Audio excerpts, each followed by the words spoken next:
Hey people, how's it going? Welcome to another video. So, welcome back to my favorite album from every year. So, I started doing a series of this and took a break. I can't really remember why.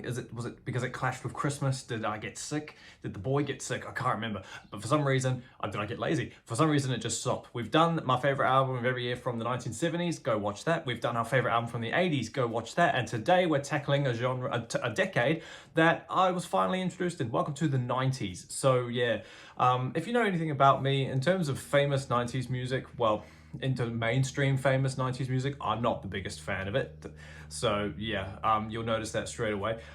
There's a few, it's all metal, don't get excited for anything that isn't like hard rock and heavy metal. So I did think about putting Oasis in as 1995, but I was like, nah, let's be honest. While that album is good, it's definitely not my favorite. So yeah, if you can play along, please go hard and do it. Comment down below, what's your favorite album from every year, starting from 1990, going all the way up to 1999.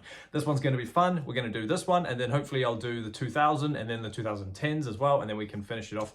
And then I might do 20 to 25, don't know yet, we'll see how we go. But yeah, comment down below what your favorite 90s albums are, and let's get started. So, coming in at 1990, I've got Death with their third album, Spiritual Healing. This one came out, when did this one come out? This one came out in May, I think. I want to say May 25th. But I'm not sure. I should have looked that up. But yeah, I've always had a bit of a tiny soft spot for this album over the others. Death are a band that I remember getting into a few years ago, like properly getting into. They were one of my first rankings, like episode, I think, 4 or 5 maybe, because there was only 7 albums, so it wasn't a massive feat to get to, but goddamn, they were all good. Even the one that I put last, which I think was Individual Thought Patterns, that one's great too. But yeah, this one is my favorite. I'm not too sure why. They're all amazing. I think I just get a kick out of all the songs a lot more. Yes, Leprosy is great, and so is Human and whatnot, but this one, to me, this one is just amazing, you know? Living Monstrosity, it's just,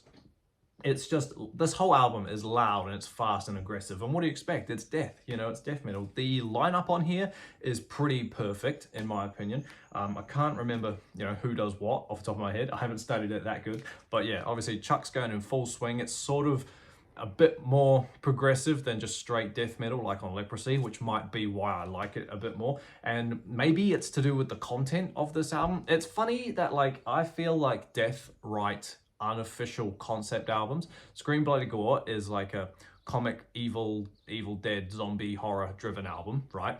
Naturally. Leprosy is a bit like things, well, if you think about it, Pull the Plug, Open Casket, Left to Die, it's all in the same realm. They're a bit like Cannibal Corpse albums. They're a bit unofficial. This one, Spiritual Healing, kind of focuses on like people's beliefs and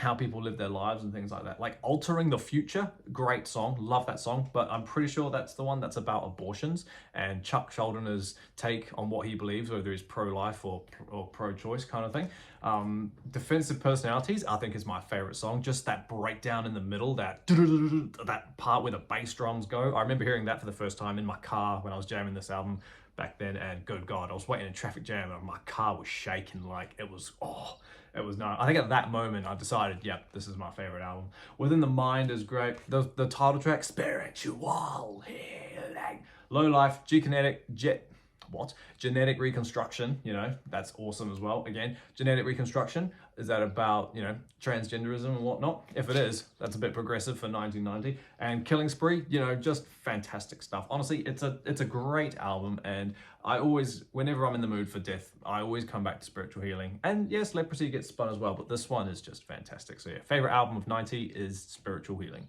Next up, we have 1991, and this is what I mean when I say that most mainstream artists and albums aren't my favorite. So I can't stand grunge, okay? So 1991 was an interesting album. I nearly put the Black Album as my favorite just because I don't listen to a lot. And then I remembered that, wait a minute, there was one album that really shined in 1991, and that is The Second Offering from Morbid Angel, Blessed Are the Sick. This is my top ranked Morbid Angel album, honestly. I love this one so much because I think while Altars of Madness is a fantastic death metal album, and is a fantastic debut album, like that's the second ranked one. This one to me is just a tiny bit cooler, it's a bit darker, and I think because it's got some weird little like acousticy, classical inspired type break songs in it. I think the last 3 on here are like instrumentals, and they are fine. Like, honestly, this whole thing is great. Fall from Grace is a fantastic song. Doomsday Celebration is great. Day of Suffering is just mental. But yeah, Thy Kingdom Come, Unholy Blasphemous, these songs are just awesome. I love this album so much. I was super stoked to see this one available not far away from me, like on vinyl, so it was just really, really cool. I've got Altars and this one. I probably won't bother to go, well, if I see Covenant, I'll grab that. But yeah, this one is just great, and I think it's amazing. It's evil sounding, it's dark, it's hard, but there's also moments of like pure music as well. I think this album as well, written somewhere, is it in the sleeve? Might be on the lyric sheet. This album's dedicated to Mozart, I think. So yeah, random for a death metal album, but honestly, yeah. Favorite album from 91, Blessed Are the Sick. More death metal for 92, Tomb of the Mutilated. Yeah, we're getting into the gritty now. Honestly, this was a straight away 92. I was like, yeah, it's got to be Tomb. I quickly scanned through, to see what else came out in 92, just to see if I missed anything. And while there was some good stuff, this is just peak. I mean, not to be a basic bitch, but this is my favorite Cannibal album. It can't not be. Do you know what I mean? It's that good. It's brutal, it's fast, it's heavy. It's their 3rd album, and God, what an offering for a 3rd album. Eaten Back to Life is pretty much the fastest thrash metal album you'll ever hear. Like, it's groovy, and while the lyrics and vocals are very, like suffocation-y type stuff, and then they went to Butchered at Birth, where the production kind of went back, but the music was good. And then you get this one, where everything just gets turned up, man. Chris Barnes' vocals on here, regardless of what you think. This is like, yes, this and The Bleeding are probably his best work, The guitar tones are awesome. The squealy solos are great. Just the content on here, I think, was just taken to the absolute extreme. You don't need me to talk about the cover, but just look at the cover, for God's sake. Obviously, Hammer Smashed Face, we know it, we all love it. Dun dun dun dun dun dun dun dun dun dun dun. Fantastic stuff. I Come Blood. I hope to fuck that never happens, but you never know. Addicted to Vaginal Skin.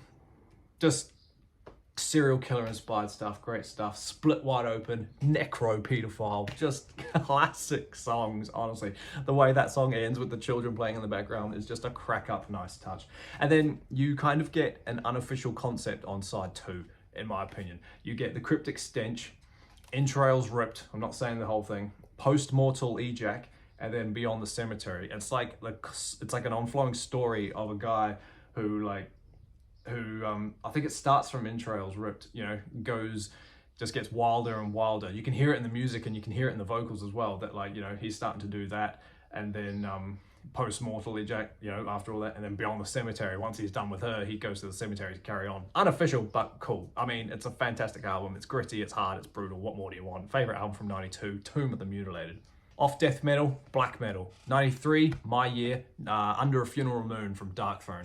I love this album purely because I find that Under a Funeral Moon is in the sweet middle spot of like raw black metal. You have A Blaze in the Northern Sky, which is a fantastic album as well for 92. It sounds like black metal, right? We know what raw black metal sounds like. And then you have Transylvanian Hunger from 94, which comes afterwards, which sounds absolutely insane in terms of production. It's awful, but we love it. I feel like this one sits calmly in the middle. All 3 albums in a row have different production styles, and it's weird, but this one to me sounds the best and it does sound the most tinniest. I think there's no bass. It's like all treble driven, and there's a bit of variety on this album as well, as opposed to Transylvanian Hunger, where it's da da da da da. It's 8 songs as opposed to 6 from Blaze in the Northern Sky. But it's just one of those cold hard classic black metal albums, and I've always loved it since I first heard it.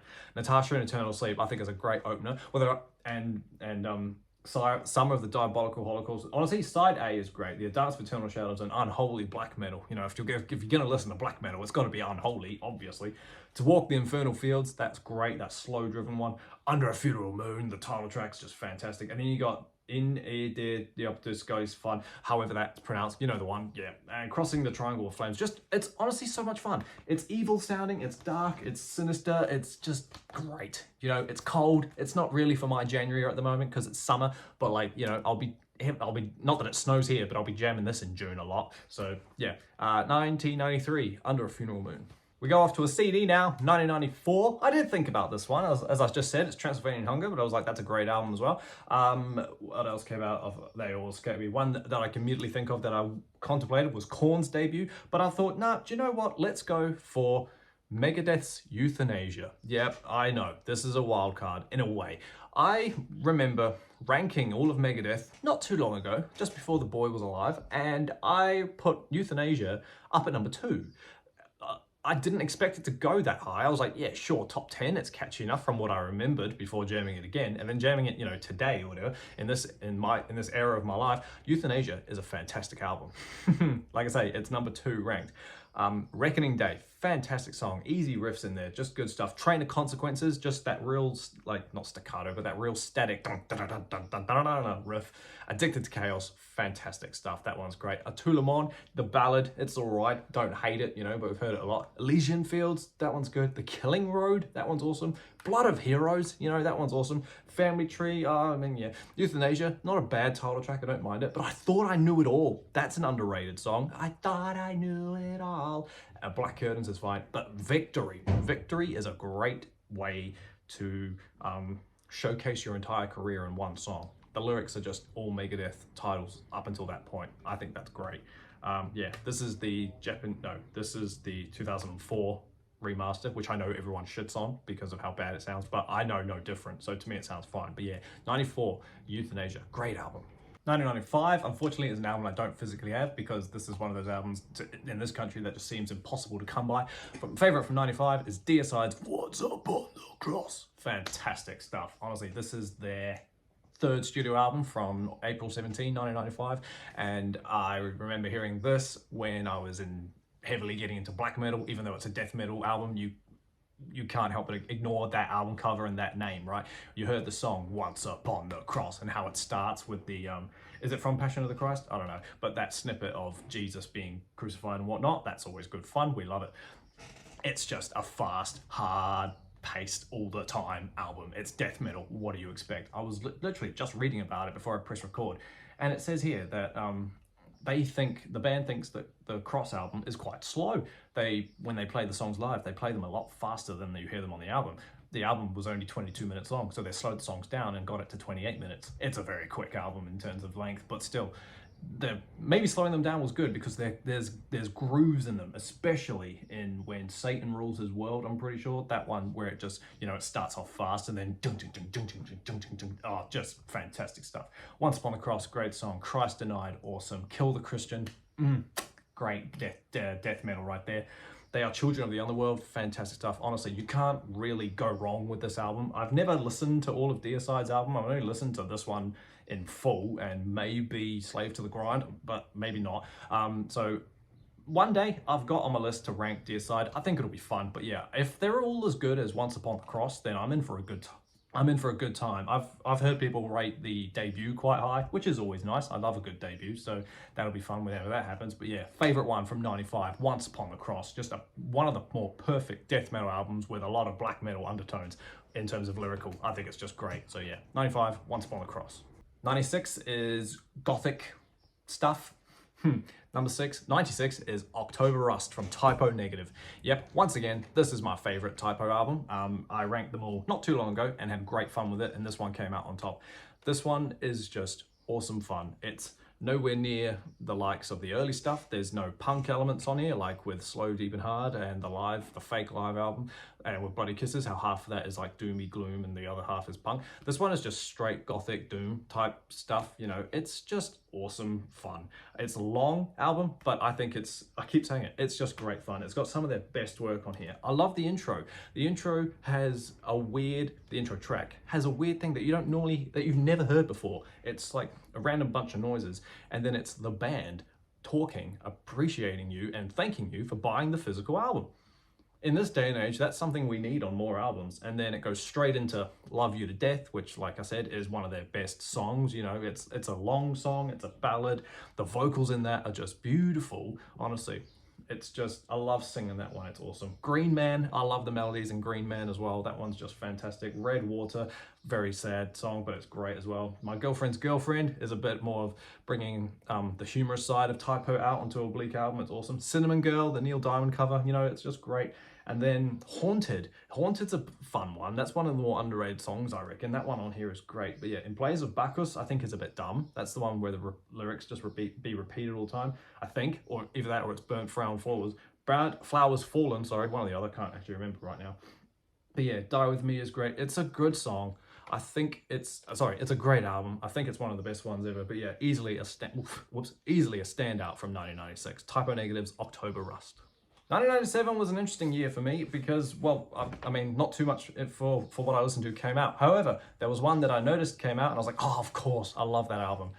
Angels Fall First, the Nightwish debut. I feel like I talk a lot on this channel about this album, but that's all right. Maybe it's just because I'm talking about Nightwish a lot lately.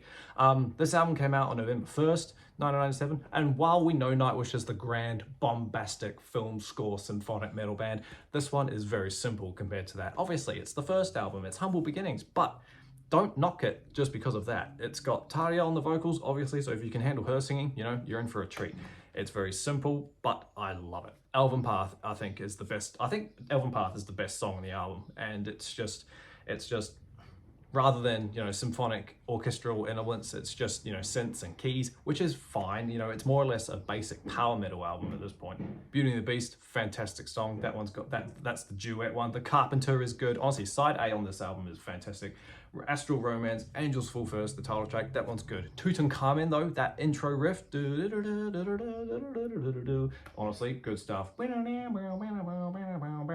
And then No Why the Nightingale Sings probably has to be one of the most underrated riffs. It's the most happiest riff I've ever heard. I love that riff so much.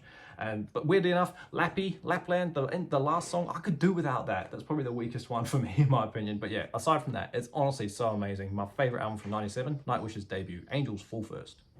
1998, Mechanical Animals from Marilyn Manson. Yeah, one of my more favorite Manson albums. I put this one at number 2. This one, to me, is just one of those perfect albums from literally track 1 to track 14, I think. There's a lot of songs on here off the top of my head. But guess what? There's no track listing on the album, so we'll have to make do. Oh, wait, I think they're under the disc, actually, now that I say that out loud. Yes, they are. It's 14 songs. I'm so good. Right. Yeah, this one came out in September 24, September 22, something like that. 18th, around that era, 1998. And this was his third album and was a big shift in the Manson sound. You've come from the debut, which is a bit raw, a bit rough, you know, and then you get Antichrist Superstar, which is very loud and very aggressive. And then you get this one where it's a lot more industrial, it's a lot more calmer, stripped back, you know, almost not techno, but you know what I mean, industrial stuff. Yeah. Big White World is a great. Big White World, fantastic song. Rock is Dead, that one's awesome. I need to look at the track listings. What else is on here? What else have we got? The Dope Show, obviously. Yeah, the title track, Mechanical Animals. Dissociative, great stuff. The Speed of Pain, that real slow one, I love that one. I Want to Disappear, Don't Like the Drugs, great stuff. New Model 15, honestly, user-friendly. Coma White, The Last Day on Earth. It's a packed album, and it's amazing. I put this one in my car to spin around quite often, like 4 times a year, and I let it run for ages. Like, yeah. I love it so much. You think it would be number 1 by how much passion I've got, but no, it's only number 2. So if you want to know what my number 1 is, go watch my Manson ranking and you'll find out. But yeah, 1998, Mechanical Animals, fantastic album.